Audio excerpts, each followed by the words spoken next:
What is economics in journal. यहाँ पे ये एक्सप्लेन करना चाह रहे हैं, इन्होंने न्यू डेफिनेशन दे दी। पहले इन्होंने बोला जो फर्स्ट स्लाइड थी वो definition the, economic is the science of scarcity. मैंने कहा इकोनॉमिक्स क्या है, economic is the science of scarcity. Second के अंदर बोलता है economic is the study of choices, यानी कि देखो डेफिनेशन में डिफरेंस आ। हमारी पहली डेफिनेशन में जो कॉन्सेप्ट था वो थोड़ा डिफरेंट था, आप वो बोलता है economic is the study of choices, जो कि उस प्रीवियस डेफिनेशन से लिंक करता है।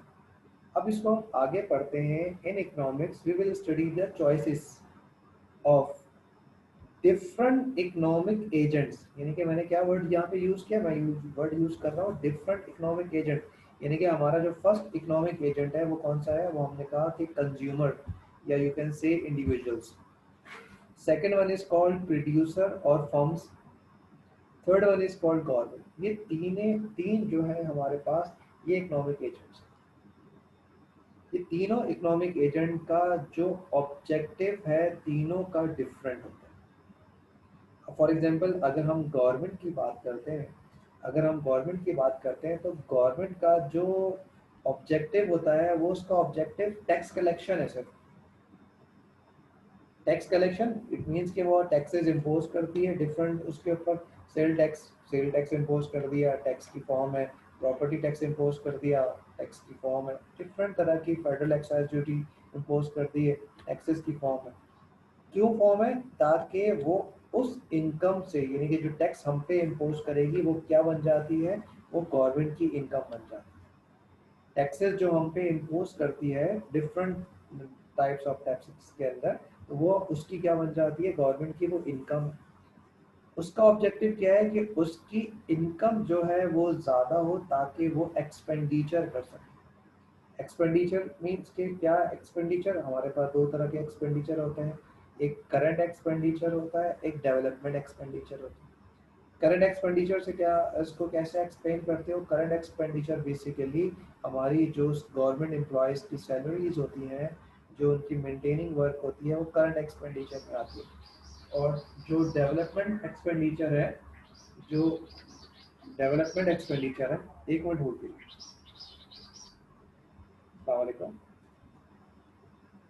हम यहाँ पे बात कर रहे थे कि फॉर एग्जांपल अगर हम यहाँ पे बात करते हैं तो गवर्नमेंट जो डेवलपमेंट एक्सपेंडिचर होते हैं, वो डेवलपमेंट एक्सपेंडिचर जो है वो हमारे पास बेसिकली क्या हो रहे थे, उससे हमारे पास प्रोजेक्ट्स बन रहे होते हैं, डिफरेंट प्रोजेक्ट्स। उन प्रोजेक्ट्स में क्या होते हैं, उनमें डैम्स हो गए, मोटरवेज हो गई, स्कूल्स हो गए, कॉलेजेस हो गए, यूनिवर्सिटीज़ हो गई, रोड नेटवर्क हो गया। सर आपकी आवाज़ बहुत स्लो आ रही है। ठीक है, तो हमारे पास जो चीज़ें हैं वो इस तरह हम इसको कर रहे होते हैं। ठीक है, डेवलपमेंट सर एक्सपेंडिचर में, जी एक मिनट, डेवलपमेंट एक्सपेंडिचर में बेसिकली हमारे पास ये चीज़ें हो रही होती हैं कि गवर्नमेंट जो है वो क्या कर रही होती है कि गवर्नमेंट को अपनी इनकम, अपने एक्सपेंडिचर अगर को फुलफिल करना है तो वो उसकी, वो बेसिकली क्या कर रही होती है, वो टैक्सेस इम्पोज करती है। उसका जो ऑब्जेक्टिव होता है गवर्नमेंट का, वो डैम को स्टैब्लिश, डैम को बिल्ड करना तो है, लेकिन साथ में वो क्या कर रही होती है, वो ऑन दी अमाउंट ऑफ, यानी कि पेमेंट किससे ले रही होती है, वो कंज्यूमर से ले रही है। क्लियर। इसी तरह जब हम फर्म की बात करते हैं, जब हम फर्म की बात कर रहे होते हैं तो फर्म बेसिकली क्या कर रही है, हमारे पास जो फर्म लेवल है, फर्म जो है वो बेसिकली यहाँ जो काम कर रही होती है फर्म, उसका जो ऑब्जेक्टिव होता है वो प्रॉफिट मैक्सिमाइजेशन। प्रॉफिट मैक्सिमाइजेशन है, तो जिस तरह हमारे पास इंफॉर्मेशन है वो क्या कर रही होती है, प्रॉफिट मैक्सिमाइजेशन है, तो उसका जो टारगेट होता है, या तो वो अपनी प्राइजेस को इंक्रीज करेगी या अपनी कॉस्ट को डिक्रीज करेगी ताकि वो प्रॉफिट की तरफ लेके चले। कंज्यूमर का ऑब्जेक्टिव क्या है, कंज्यूमर यहाँ पे क्या कर रहा होता है, कंज्यूमर कहता है कि मुझे मैक्सिमम सेटिस्फेक्शन चाहिए। कंज्यूमर जो है बेसिकली क्या कर रहा होता है, वो कहता है कि मुझे मैक्सिमम सेटिस्फेक्शन चाहिए। अब मैक्सिमम सेटिस्फेक्शन किस तरह मिल सकती है, वो कहता है कि अगर मैं कोई चीज़ चीप रेट पे परचेज कर लूँ तो मुझे इसकी जो सेटिस्फेक्शन मिलेगी वो मुझे मैक्सिमम लेवल की तरफ मिलेगी। क्लियर है। जो हमारा इम्पोर्टेंट कॉन्सेप्ट है वो ये है, economic is the study of choices. अब मैं आपसे दो तीन क्वेश्चंस यहाँ पे पूछता हूँ, ठीक है।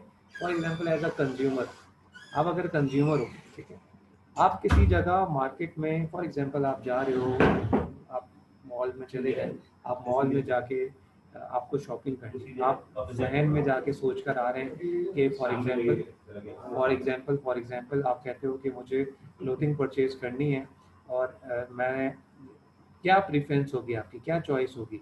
अगर आप ये सोचते हो कि आपके पास फॉर्मल क्लोथिंग लेनी है क्योंकि जॉब मार्केट के अंदर हूँ, जॉब में कर रहा हूँ, तो मुझे फॉर्मल क्लोथिंग की ज़्यादा नीड है as compare to casual clothing. What is the choices? आपकी नज़र में क्या चॉइस होगी इसका? आपको अपने आपका लिमिटेड रिसोर्सेज में रहते हुए आपको चीज़ों को करना है और चॉइसेस करना है। तो आपकी चॉइस क्या है कि पहले हमारी जो नीड है उसको फुलफिल करना है, उसके बाद आप आगे जाना। क्लियर है? हमने कहा कि हम किस तरह करेंगे, हमने कहा हम अपनी नीड को पहले फोकस करते हुए बाद में डिफरेंट प्रोडक्ट्स को लेकर। सेम लाइक अगर मैं पूछता हूँ कि एज अ प्रोड्यूसर, अगर आप प्रोड्यूसर हो और आपको आपके पास बेसिकली दो चॉइसेस आ रहे हैं, क्योंकि आप प्रोड्यूसर हो तो ये तो क्लियर होगा कि आपको या तो लेबर की तरफ ज़्यादा फोकस करना है या कैपिटल, यानी कि आपको जो प्रोडक्शन करनी है वो आप लेबर को हायर करने से होगी या फिर आपने रॉ मटेरियल को परचेज कर लें। लेकिन यहाँ पे कंडीशन आपके पास क्या होगी, दोनों ही आपकी प्रोडक्शन को इंक्रीज कर रहे होंगे। यहाँ पे आपके पास एक सिनेरियो क्या आ गया कि फॉर एग्जांपल आपके पास जो आपका इनकम है, जो रिसोर्सेज हैं वो लिमिटेड है, जो रिसोर्सेज हैं वो आपके लिमिटेड हैं। आप ये कहते हैं कि फॉर एग्जांपल जो रिसोर्सेज इस वक्त अवेलेबल हैं, उससे या तो मैं लेबर को हायर कर सकता हूँ, एम्प्लॉयमेंट जनरेशन कर सकता हूँ, या फिर मैं रॉ मटेरियल को अपने गोडाउन्स के अंदर या स्टोरेज हाउस के अंदर जो है ना स्टॉक कर लूँ। क्लियर? तो व्हाट इज योर चॉइस? क्या चॉइस होगी आपके पास? चॉइस क्या होगी? आप देखोगे, आप उस वक्त उन चीज़ों को कंपैरिजन करवाओगे कि क्या चीज़ इजीली अवेलेबल है। आप बोलते हो कि रॉ मटेरियल जो है वो फॉर एग्जांपल अज्यूम जो भी कि मेरे पास जो है वो कनाडा या अमेरिका से आ रहा है और इट टेक्स 45 डेज, जो शिप बाई सी आएगा, ठीक है, बाई सी आएगा तो it takes 45 days, at least 45 days. तो आप करोगे कि ज़्यादा फोकस क्या होगा कि मेरे पास जो मेरा स्टॉक है वो 2 डेज का या 15 डेज का रह गया, तो आप उसके लिए पहले से प्लानिंग करते हो। एज कम्पेयर टू हम पाकिस्तान में हैं तो हमें ये बात अच्छी तरह पता है कि पाकिस्तान में लेबर तो इजीली अवेलेबल है।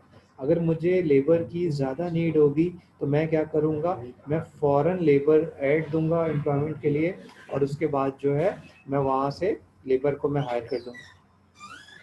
क्लियर है? तो हमें ये बात अच्छी तरह आइडिया होता है। हमारे पास जो है वो बेसिकली क्या होता है कि हमारे पास जो है हमें चॉइसेस का होता है हमारे पास, ठीक है, हमारे पास चॉइसेस होती है बेसिकली कि हमें चॉइसेस ले रहे होते हैं।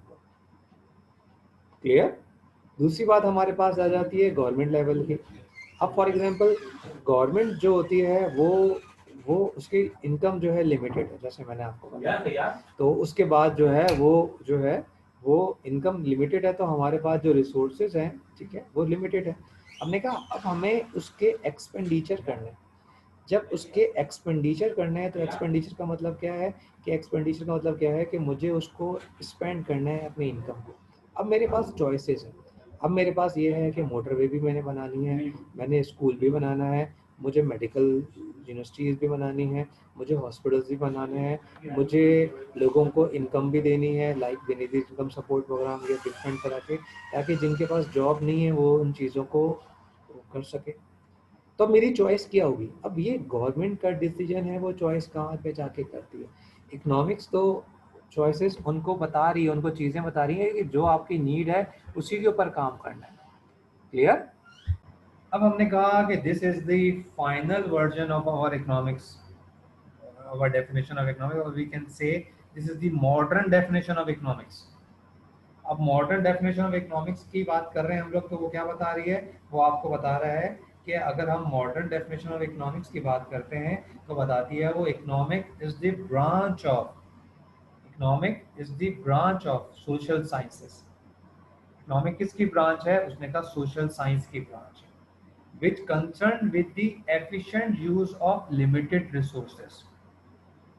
देखो अब क्या कर रहा है, जो हमने दोनों डेफिनेशन पढ़ी थी, जो भी डेफिनेशन थी, क्योंकि जब स्टार्ट से हम लोग पढ़ते हैं तो हमने कहा कि शुरू में जब इकोनॉमिक स्टार्ट हुई थी तो उस वक्त जो हमारे जो क्लासिकल इकोनॉमिस्ट थे वो तो यही कहते थे economic is the study of wealth, सिर्फ पैसे का नाम है, दौलत बनाने का नाम है।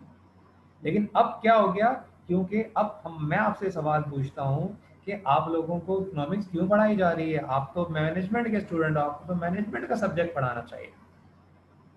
चीज़ें क्यों आपको ये की जा रही हैं? 3 कोर्सेज आपके इकोनॉमिक्स के पढ़ाए जाते हैं MBBA के अंदर। तो बेसिकली 3 तो बेसिक कोर्स हैं, इसके अलावा 4-5 तक भी आप जा सकते हो। इकोनोमेट्रिक्स भी आ जाती है, आपकी एनालिसिस ऑफ पाकिस्तान भी आ जाती है, सारे इकोनॉमिक्स के सब्जेक्ट हैं। अब हमारी जो इकोनॉमिक जो है हमें डिसीजन मेकिंग की तरफ लेके जाती है। हमें वो समझा रही है कि economic is the study of scarcity, economic is the study of choices. अब ये जो डेफिनेशन है हमारे पास, इन दोनों डेफिनेशन को ये क्या कर रहे हैं, ये मर्ज कर रहे हैं। उसने कहा economic is the branch of social sciences as we know that which concerned with the efficient use of limited resources. We already did in our first definition, to achieve maximum satisfaction of economic want. वो क्या समझा रही है कि आपके जो limited resources हैं, जो एग्जामिनेशन हॉल वाली डेफिनेशन थी वो एक्यूरेट हमारे पास यहाँ पे आ रही है कि इकोनॉमिक्स हमें क्या समझाएगी। इकोनॉमिक्स हमें समझा रही है कि फॉर एग्जांपल अगर तो आपके पास रिसोर्स की रिसोर्सेज जो हैं आपके पास लिमिटेड हैं, तो आपको वो किस तरीके से उसकी एलोकेशन जो है वो करनी पड़ेगी।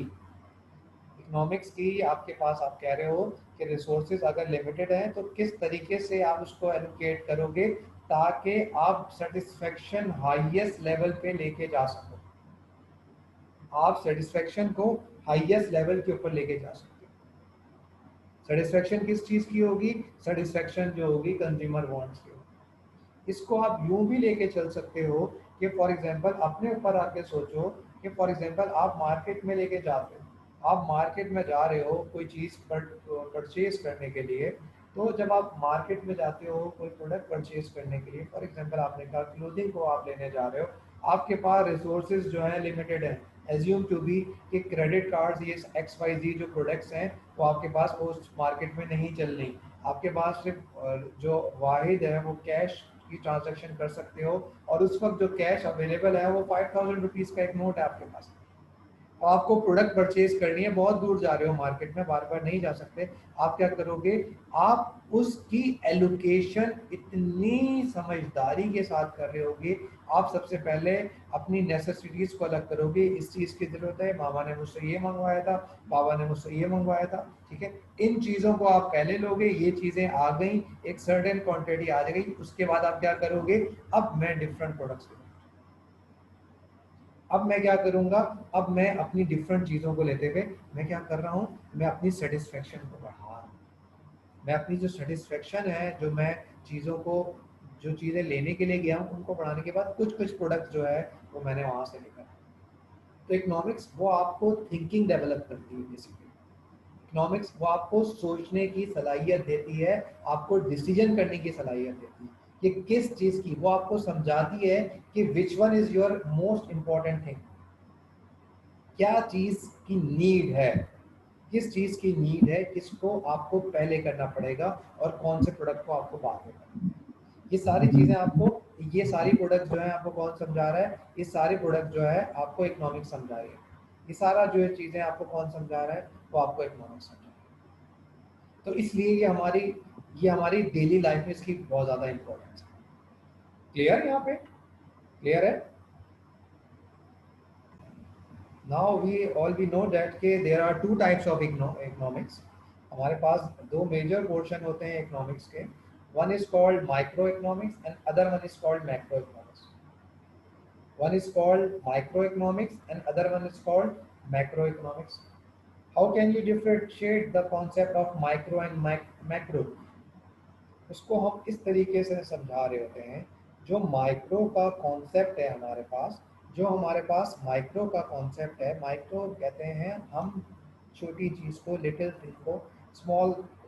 तो माइक्रो इकोनॉमिक्स का जो कॉन्सेप्ट हो रहा होता है वो हमें ये समझाता है बेसिकली कि हमारी जो माइक्रो है वो उसमें आप क्या स्टडी करते हो, उसमें आप इंडिविजुअल बिहेवियर को स्टडी करते हैं। क्या होते हैं इंडिविजुअल बिहेवियर? आपने कहा फर्म को स्टडी कर लेते हैं, किसी फर्म का बिहेवियर किस तरह होगा, कि किस तरह वो प्रॉफिट मैक्सिमाइजेशन की तरफ लेके जाएगी, किस तरह वो प्रॉफिट मैक्सिमाइजेशन की तरफ लेके जाएगी। क्लियर? किस तरह वो उस फर्म का बिहेवियर पढ़े होते हैं। हम कंज्यूमर का बिहेवियर पढ़े होते हैं कि for example as an individual, मैं सिर्फ मैं खुर्रम, वो किस तरह बिहेव करता है डिफरेंट चीज़ों के सामने। तो या बिहेवियर जो हो रहा है इंडिविजुअल सतह पे हो रहा है, किस तरह वो लेबर की इंडेक्ट करेगा। तो जब माइक्रो का आता है तो माइक्रो में हम डील कर रहे होते हैं इज अ बिहेवियर, यानी कि वो किसका नाम है? थ्योरी ऑफ कंज्यूमर का नाम। थ्योरी ऑफ कंज्यूमर में क्या आ जाता है? थ्योरी ऑफ कंज्यूमर के अंदर डिमांड का कॉन्सेप्ट आता है, यानी कि कंज्यूमर साइड से क्या आती है? कंज्यूमर साइड से डिमांड क्रिएट हुई होती है। What about the producer side? Producer side से आपकी सप्लाई की तरफ लेके जा रही है, यानी कि थ्योरी ऑफ प्रोड्यूसर है उनको सप्लाई की। फिर आप मार्केट में लेके जाते हो जहाँ पे डिसीजन मेकिंग हो रही होती है। मार्केट के अंदर बेसिकली वो डिसीजन मेकिंग हो रही होती है, कितना सप्लाई करना है उस फर्म को और कितनी उसकी डिमांड आ रही है। ठीक है, this is simple concept of micro as compare to macro economy. Macro economy क्या होती है? वो हमारे पास एग्रीगेट लेवल पे जा रही होती है, यानी कि एग्रीगेट लेवल क्या हो रहा होता है हमारे पास? एग्रीगेट लेवल कहलाता है कि large thing as a whole. Micro में क्या हो रहा होता है? माइक्रो में डिविजन्स हो रहे होते हैं, माइक्रो में सब डिविजन्स हो रहे हैं। लाइक हम मैक्रो इकोनॉमी के अंदर फॉर एग्जांपल खुर्रम को नहीं डील करेंगे, हम मैक्रो इकोनॉमी के अंदर एज अ होल देखेंगे। क्या होल देखेंगे? कि कराची के लोग, पाकिस्तान के लोग की डिमांड कितनी है, उनकी प्रेफरेंस कितनी है। माइक्रो के अंदर हम टेक्सटाइल, एक टेक्सटाइल मिल की बात करते हैं। मैक्रो इकोनॉमी के अंदर हम पूरे टेक्सटाइल सेक्टर की बात करते हैं, हम इंडस्ट्री की बात करते हैं, हम इकोनॉमी की बात करते हैं। क्लियर? हम वहाँ पे प्लानिंग करते हैं कि इन्फ्लेशन कितना होगा, अनएम्प्लॉयमेंट कितना होना चाहिए। वहाँ पे ईच एंड एवरीथिंग को आप प्लान कर रहे होते हो, अपनी चीज़ों को आप प्लान करके आगे की तरफ लेके जा रहे हो। क्लियर? अब वहाँ पे चीज़ों को प्लानिंग करते हो for the fulfilment to achieve the economic growth. हम जीडीपी की बात करते हैं, GDP stand for gross domestic product.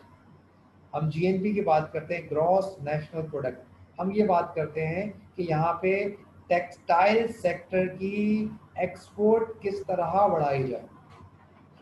हम बात कर रहे होते हैं कि हमारी टेक्सटाइल सेक्टर की बेसिकली क्या हो जाए, हमारी टेक्सटाइल सेक्टर की जो है वो ग्रोथ किस तरह हम इंक्रीज कर सकते हैं। क्लियर है?